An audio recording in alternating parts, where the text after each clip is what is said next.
Welcome back to Animal Crossing New Horizons. I'm Dear Darling. As you can see what's going on a lovely and rather foggy island of Fawnhollow today, which is it's a rare one actually to see fog and mist actually appear as a weather condition here in Animal Crossing. So I suppose, well, I was going to say we should like revel in its rarity, I suppose, but that's kind of like, that's a bit much, I suppose. It's just fog after all, and it's not like fog's all that uncommon. Well, at least in Britain, it's not all that uncommon. In the first place, another thing is a bit more of an inconvenience and made for many a very spooky walk to school, I suppose, back in when I was younger. But anyway, Isabel, hello everyone. Right now on Fawnhallow, it's 3:41 PM on Friday, May 13th, 2022. Oh, it's Friday 13th, I didn't even realise. Today's also Biscuit's birthday. Ooh, how lucky, or both, I don't really know. What should we talk about today? I'm not sure. And I was considering for a second, should I talk about Friday 13th, but I'm pretty sure I talked about it before in a previous episode. And actually, I do have something to talk about, which I don't think I've spoken about much in previous episodes, is I had a dream last night. I don't really remember, I actually had a lot of dreams recently, but I can't really remember a lot of the gist of them anymore, because, you know, I don't keep a dream journal. I remember my dreams, and then I think about them, and I just sort of discard them, because, you know, that's a lot to really remember, and a lot of times the dreams don't really make sense. It's more just sort of like your own reaction, your brain just trying to deal with external stimuli, which you've experienced, and trying to put together pieces of external like information which you might not necessarily put together while you are awake. But this one was for some reason quite centered around poker and Texas Hold'em poker. Well, I think it's Texas Hold'em poker. I know there's like two different types of poker. One of them you like you get an entire hand, and the other one you have like the river and the deal, the river, the flop. I forget what it's called. I don't know. I don't know any poker terms, and if it isn't obvious enough, I don't play poker. I don't think I've ever been to a casino that I can remember off the top of my head. Oh, we need to get something for you, dear old Biscuit, a friend of ours. So I'll make sure to do that first, otherwise I'll forget. Yeah, I don't think I've ever been to a casino. I don't really have much of an interest in going to a casino. I don't think they're all that exciting. I'm not really much of a gambler. I was saying, you might be like, isn't that ironic? You play gacha games. I'm like, yeah, but I play it for the game. I don't play it for the gamble a lot of the time. Or I play it for the story / the franchise, in which case, you know, that's got its own sort of can of worms, I suppose, to go along with it. But no, I'm not really interested in poker, blackjack, any other like roulette sort of things. I must say, I do like the aesthetic of them. It does seem like, it sounds silly to say, but I do like the idea of having like a fun old time out, like it's a really like glitzy, glamorous sort of place where everyone's just, you know, sort of like drinking, having wine, just, you know, like chatting with random people, having sort of like a night of our life, like a night of like intense. I was gonna say debauchery, but debauchery is probably not really the right word. It's more like just like an over the top extravagance. Decadence, perhaps, is a better word for it. Yeah, like a night of decadence. It sounds like fun. I wouldn't do it all the time, of course, and honestly, I don't think I probably would do it. It's not very enticing to me. And might I say, especially if you are if you're not an adult, don't gamble. Don't. If you are an adult, also probably don't gamble, but you're also an adult, so, you know, you can make your own judgment calls, I suppose, when it comes to that thing. But if you do gamble, do it responsibly. Treat everything that you gamble as something you would lose. That's just, you know, generally good life advice, I think. For gambling, you know, don't gamble anything you're not prepared to lose. And if you have a gambling addiction, I suppose seek help. I'm not really a substitute for a psychiatrist, nor am I particularly well versed in psychiatry to really advise you on that sort of thing. But anyway, we're going to hold that thought as we celebrate Biscuit's birthday, and we'll hop back to that the poker thing that happened in my dream. I mean, the dream is not really the important part. It's just making me think about poker. Oh wow, it's Dear. Did you come to celebrate my birthday? Hello, Lily. Fabu, did you come to celebrate with us? Oh, now that you're here, the real party can kick off. Give Biscuit a birthday present yet, Fabu? When I gave him my present, he was more excited about it than I thought he'd be. I'm sure he'd appreciate anything you gave him, Fabu. What's he got to say? I was nervous before giving Biscuit my gift. I wasn't sure if he'd like it, but I was glad once I gave it to him, because he said he was touched and felt appreciated, Rainy. It's hard to pick the right moment at a party to hand over a present, but you shouldn't feel like you need to wait for the right time to give a gift to Biscuit. Okay, so that's enough things. Let's see. Let's actually give Biscuit a present. I love him in his little tux. I've been looking forward to today's parties. I've been looking forward to today's birthday party so much. You get to eat cake. You get to get presents. Being a birthday boy is real neat. Did you bring me a present too? You didn't know I did. It's a couple of pears wrapped up in a gift wrap, which apparently, if you don't know, foreign fruits not native to your island are gift wrapped, one of the best one of the best birthday presents you can give for some reason. I wonder what it is. I'm so excited. Oh, did you bring me something yummy? Could it be my favorite? Some pears? Thanks, dear. Dear, I gotta tell you. Thanks so much for the present. Today's been just the best, you know. Aww. Do you think I look taller? I mean, than I did yesterday? I used to get taller on birthdays. Now I'm usually just wider. Ain't that just life, Biscuit? How do you eat your birthday cake, dear? I tried cutting it into slices. I just jabbed my fork into the whole cake. I've grabbed handfuls. I'd normally go over cut into slices. Oh, I've never smushed my face into the cake. I gotta try that. Seems kinda obvious, really. I'm so full of cake, I'm like one with a cake now. You can just call me Birthday Cake Biscuit. Actually sounds delicious. Birthdays are the best. Lots of presents, lots of cake, lots of friends having fun. Birthdays need to happen more than once a year, eh? Well, everyone else's birthdays does, I suppose. Okay, let us continue onwards. Hey, hold up there, I just want to tell you a thing. Thanks for coming today, buddy. I really dug a present. Come over and chill anytime. Oh my gosh, what on earth is going on? What was conversation? Do I need to respond to? I don't know, this is something I'll certainly respond to later. It doesn't seem like it's all about pressing at the moment. But yeah, poker. That's what I was going to talk about. Let's go to Harv's Island. Just happened in my dream. I don't know, we were playing poker. I was playing poker with who? I don't really remember, but Princess Celestia was there from My Little Pony for some reason. So I guess that's more of a sign that I've been talking about too much My Little Pony, these Animal Crossing videos. But no, it was something about poker. And, you know, I don't really care about poker all that much. Surprise, surprise. Never really talked about it until now. Or, like, these sort of, like, card games in general that you really find in casinos, like blackjack or whatever. Like, I mean, I don't think, because, like, obviously it's something that you play, it's not too uncommon to play with, like, you know, friends when you're younger. You don't usually play with money. I hope not, at least we didn't even play with sweets, we just played with, like, we just played, well, either we just played with no, like, poker chips or anything, or we'd, like, buy some toy poker chips or whatever and use that, or, like, use something as a counter. And you might say it seems a bit pointless to play a game like poker without, you know, actually having any currency, or without betting any currency in the first place, even if fictional in the first place. Actually, we might have used Monopoly money, I don't really remember. But I don't know, apparently we still did it anyway. Maybe that sort of fed into my, you know, disinterest, I suppose, for it in general. But yeah, like, I'm not here to disparage poker, of course. Like, it is a strategic game in the end. Like, obviously, you know, if you come from a completely robotic mathematical standpoint, you're just like, oh, you know, it's all probability anyway. You should just calculate what your probability are winning and calculate it against, like, the amount that's in the pot and your expected value and your expected probability of winning or whatever, and how much you stand to gain, and you know you'll win every time or something. There's no point in playing. No, I mean, that's, I think, just, like, one, facetious, and two, not distinctly true, because poker is, in many parts, also a mind game. It's a mental strategy as well as a mathematical strategy as well. Like, sure, you could calculate the chance that you'll get, you know, like a flush or something on this turn is X, Y, or Z or whatever, but, you know, you also need there's the whole point of, like, the game of bluffing and, you know, tells or whatever and what have you, and, like, reading people and, like, figuring out how their brain works. When do they bluff? When do they bet big? How do they play with certain hands, like their play styles or whatever.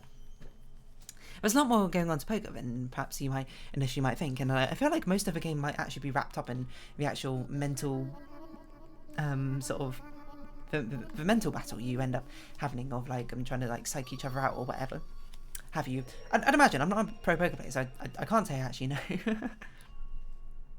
And I'd imagine what makes a good poker player is the ability to not give away any information, and the ability to extract information from others, etc., etc., etc. You know, that's the whole reason that poker face is a thing, that you don't want to give anything away from your hands. But of course, when I play, I'm just sort of like, whatever. I guess, you know, that's probably why I'm disinterested in poker, is because it's sort of like a social game, and just one of those, like, social party games in disguise. Sorry, let me have a sip of water. Like Mafia, Werewolf, Among Us, etc., etc., Town of Salem. You know the deal. You know those sort of games. I guess it's kind of like that in disguise. I'm just so wholly uninterested in those in the first place. And you might be like, oh, is it because you're antisocial? No, I'm not antisocial, thank you very much. I like people. I like chatting with people and all that good stuff. And, you know, sometimes it's just, you know, a lot of effort. I suppose you might find it ironic, but I like talking to people. I kind of like talking to people in real life, I suppose, not so much over the internet as much. But I don't mind talking on the internet. I just, you know, kind of forget to respond to people on like Discord servers or like on Twitter or Reddit or whatever. I just kind of lurk most of the time. But yeah, so I don't know, a social game, you know, I said my piece about social deduction games in my past. You could probably look it up. It's probably called that, social deduction games, on my channel if you want to hear my piece on it. Exactly. I don't have anything particularly against them, or if you like them, it's just not for me. And I suppose that's kind of why I don't like poker in the first place. But like poker is also sort of like I have a weird sort of perspective on poker, which can't really be rectified, where it's just like, if you're not playing with any sense of currency, I suppose, like any legitimate currency, in my mind it's sort of like, it's not like there's no point, it's just like there's no stakes, I suppose. I might as well just sort of bet everything I have all the time because it's fun that way. Which, you know, I talked about this because Discord Labs recent release, like you can start playing games inside Discord servers and whatnot, kind of like similar to MSN, when you used to have as many games sort of built into the chats, and one of them you can play as poker, and I played it, and basically my entire strategy is like, I'm just going to go all in all the time, because I don't really care if I win or lose. Like, again, it probably ties into my lack of sense of trying to like beat others in a competition, I suppose.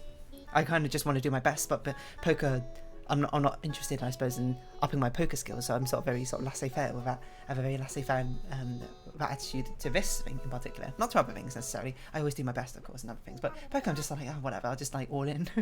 Who cares? It's like, it's not real money, so there's no consequence, so I might as well keep doing it. And Discord Labs was even worse, was the fact that every time you died, you could just rejoin the game again with more money. And of course, you know, as I am, you know, aware enough that doing that would in fact ruin the game, because that would just like feed into whoever won would have like an infinite pot, and there's now no risk for them betting and gambling. And of course, you know, after doing that for the first few rounds, you know, we set this group, okay, let's not just all in every single round. And I was like, okay, fair. But then I was just wholly uninterested in the entire poker thing. I would say, like, I basically just like was like, I'm going to employ no sense of strategy, because I don't really care in that sense. But I still played, like, obviously, and I'm not callous enough to my friends. So I'm just like, oh, you want to play poker? Well, boo-hoo, I'm going to ruin it for you. No, of course not. I still played, but, you know, just, I suppose, internally, I was just like, I don't really know what I'm doing, so I'm just going to sort of play randomly. Do I have a good hand? Do I not have a good hand? I don't really know. I'm just going to play as if I couldn't see my hand in the first place, essentially, is what I was doing. I suppose, if anything, I was quite unreadable, I guess, is my playstyle. Random. If you want to come in, well, to be fair, I do like the game theory part of it, but that's because I like game theory, that's not because I like poker. But yeah, if you want to describe my behaviour pattern, it would be, I guess, completely random rather than like tit for tat, etc, etc, etc. I'm not sure if you can apply tit for tat from things like that in poker, to be honest, but who really knows? Yeah, so Discord Labs was even worse, as the fact that, you know, there's basically no consequences for losing, which, you know, I suppose is a Discord Lab problem. I suppose if you actually play with your friends in real life, you would just have to sit out all the other rounds. But, you know, I'm perfectly content with just watching poker, to be honest. With just watching over someone's shoulder. I don't really care about participating in it. And I guess that's, you know, part of the reason why I'm so, like, okay, we're just going like, alright, I'll just all in. And then, like, either I win the round or I don't. And if I don't, then so be it. I'll just watch over someone else's shoulder because I have more entertainment. I have more entertainment, I suppose, just being around my friends rather than necessarily participating in that activity itself. But on the other hand, if you start playing, so yeah, if it's not for currency, if it's like basically nothing at risk, like my mind is like, there is no risk, who cares? And then on the other side, it's like, if you're actually playing with money, I'm just like, why would I ever do this? I would never bet money on this. Not only because I'm not good at poker and I don't know how to play, but two, this is like, I don't get a thrill out of that, I suppose. I don't get a thrill out of possibly getting more money back. I would rather get a thrill out of paying money and getting something back. Like, even in gacha games, there's like, what are they called? There's pities, like hard pities or spark systems, which means eventually you'll get something. You just like, I guess in my mind, I don't see it as like I'm gambling for the thing. I'm seeing it as like I am paying the in-game currency of the spark amount to get the thing, and if I get it beforehand, then I just got it on discount. So I guess that's why I frame it in my mind that way, which I guess is why it's a sort of different disconnect in that sense. And why gacha games end up being like okay for me, because I don't tend to recklessly spend my in-game currency. I'm totally fine just waiting out, and I don't spend until I can actually afford the entire thing, or there's no downside, etc. Essentially, what was I going to say? I forgot. I thought what I was going to say to follow on from that. Yeah, but actually playing like these casino games and spending actual money, it sort of just makes me go, I would never do this. I would never like risk my chances of some amount of money just to get like marginally more money. I guess it gives me no thrill in that sense. And that's kind of I suppose mildly amusing to hear from you, because I'm a little bit of a thrill seeker. Like I'm a weird thrill seeker. Some things I'm a thrill seeking about. Like I like adrenaline sort of pumping things. Like I love the idea of bungee jumping. I love the idea of skydiving. I love roller coasters.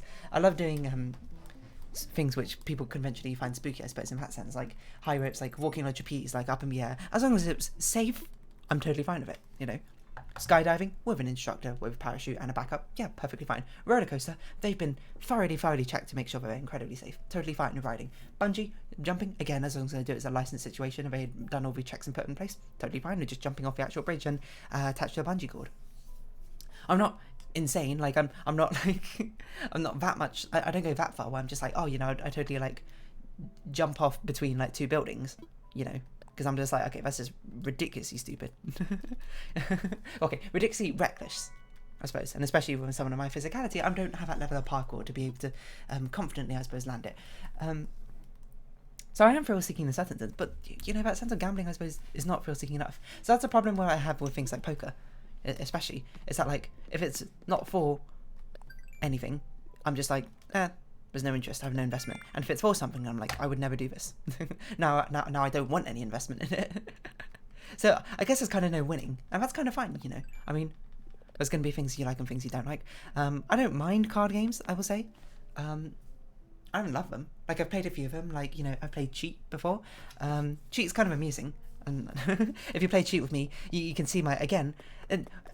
anytime it comes to like competitions and things like that, I have a very laissez-faire attitude where I'll just basically do this utterly ridiculous things for no apparent reason. Like in Cheat, I'll brazenly put down, like 4 queens. And then people are just like, what? There's no way, you know, they would lie about that.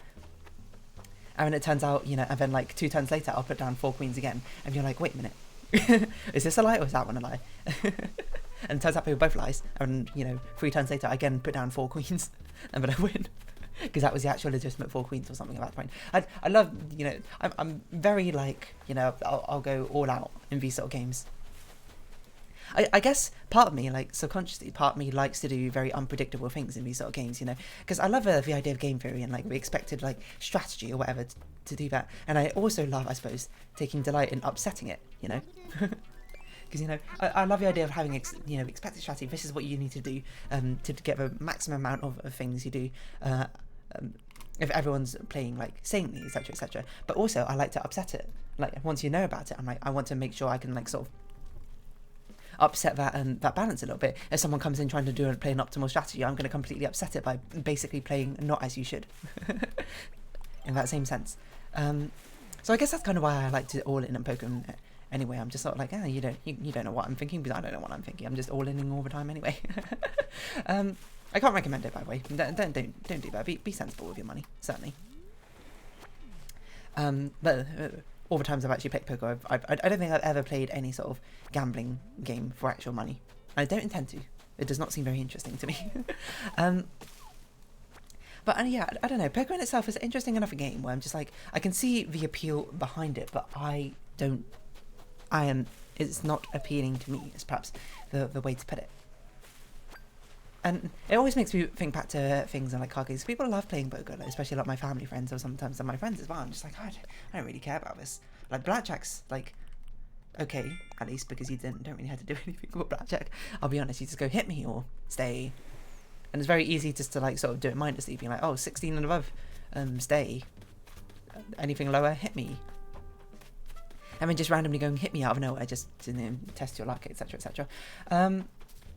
But yeah, where was I going with this? I don't remember.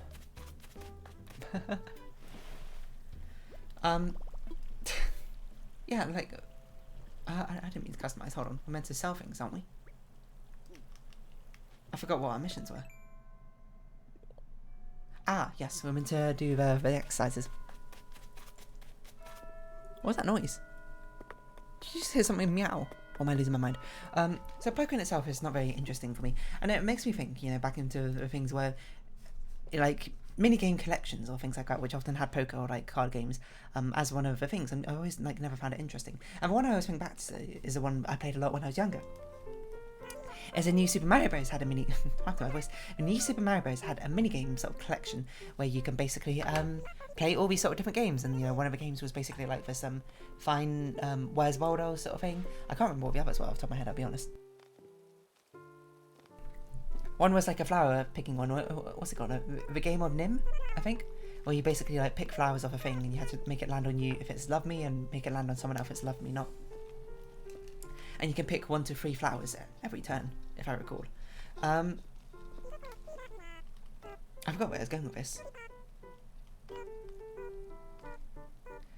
Dun, dun, dun. Where was I going with this? Oh yeah, and one of the sections in that game was just like card games, including poker for whatever reason.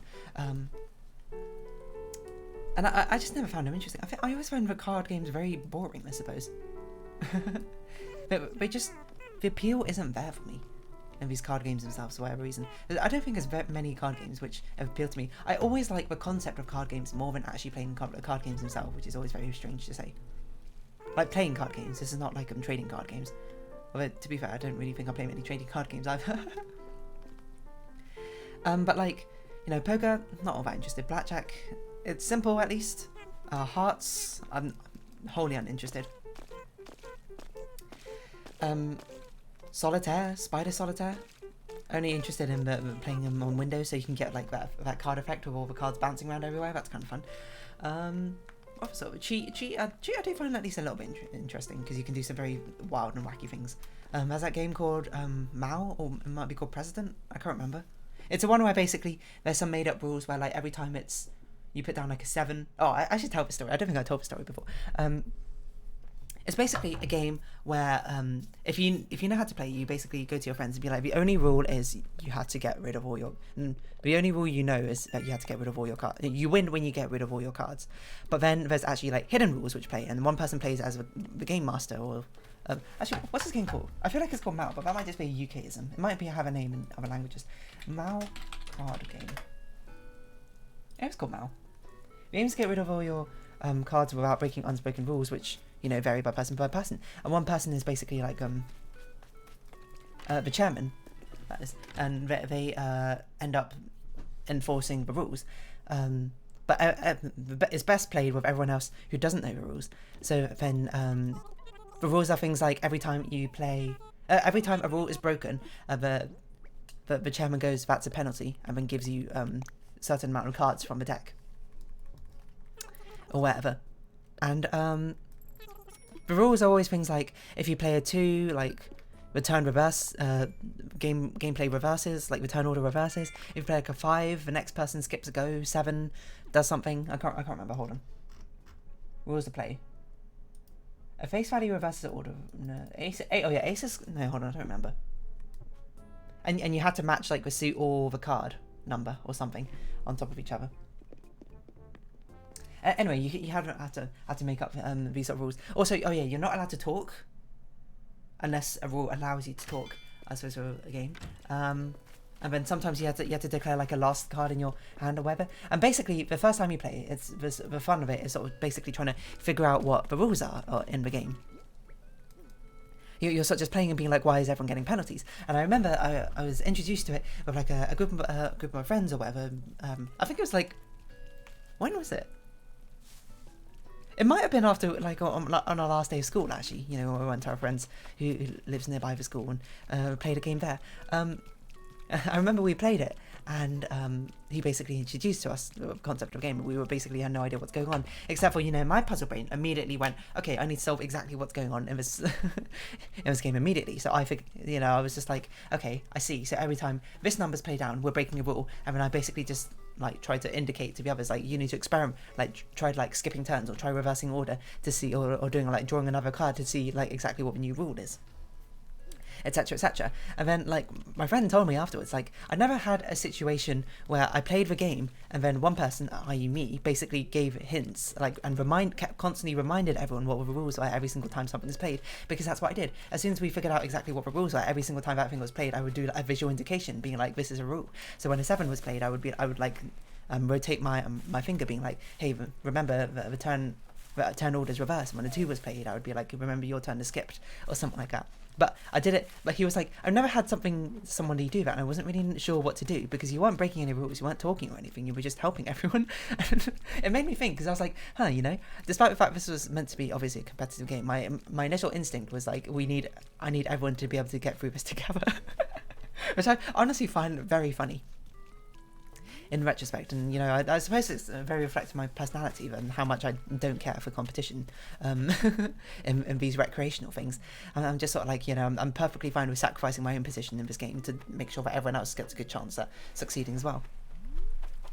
Which, you know, might be to your benefit or deficit, depending on if you like playing with people like that. Like, you play a board game and you're like, oh, I made a mistake, I meant to do that. I'm like, oh yeah, totally, you can do that. We can do that retroactively against me, I don't mind, even if it's to my deficit. But other people might be a little bit annoyed where it's just like, oh, you know, you're kind of ruining the spirit of the game. And I understand why I am, so, you know, if you call me out on it, obviously I'll stop doing it. But I always think back to that moment, just being like, you know, it never even crossed my mind that it was actually, like, a competitive game, that we weren't meant to be working to, that, like, I shouldn't be trying to help the others to remember what the rules were. But anyway, we played it a couple more times after that. I think and then I just got kind of bored of it, you know, as I do with most of these competitive games. I'm like, oh, you know, I start out playing them, I'm like, oh, I'm so interested in, like, what are the strategies? And how do I break things down? How do you play optimally? What sort of interesting tactics can I do? And then I employ those, like, weird and wacky and funny tactics or whatever. And then I get bored. And I'm like, alright, yeah, right, the game's lost its appeal now. What's that? There's a notification from Shiny Colours, apparently. And the thing about it is, like, once you know the rules, you can start introducing more rules as you play. I forget how you do it. I think it's every time you win a round, basically, you can introduce a new rule. But every time but you don't have to tell anyone what the rule is. You issue the penalties from then on, which is always very funny. And I like to do interesting things, or I like to try and create, like, wacky rules or whatever, or very strange and confusing rules, which, like, sort of break the general consensus of the game. And you hearing that will probably be like, yeah, that makes sense. That sounds like something you would do. And that's, like, you know, where I got the fun. I had fun coming up with, like, creative, like, things. You know, like, one of my rules was I can't remember them all off the top of my head. It's been ages since we played this game. We only played it, like, a couple of other times. It was like, one of them was like, you had to switch places with someone else. You had to physically get up and choose someone else to switch places with. What are some other ones? I think I had another one where it's like you had to switch your hand with someone. I can't remember if that was actually one or if that's just one I made up in my mind right now. We should actually keep these giant clams because they use them a lot of furniture items, aren't they? What else did I have?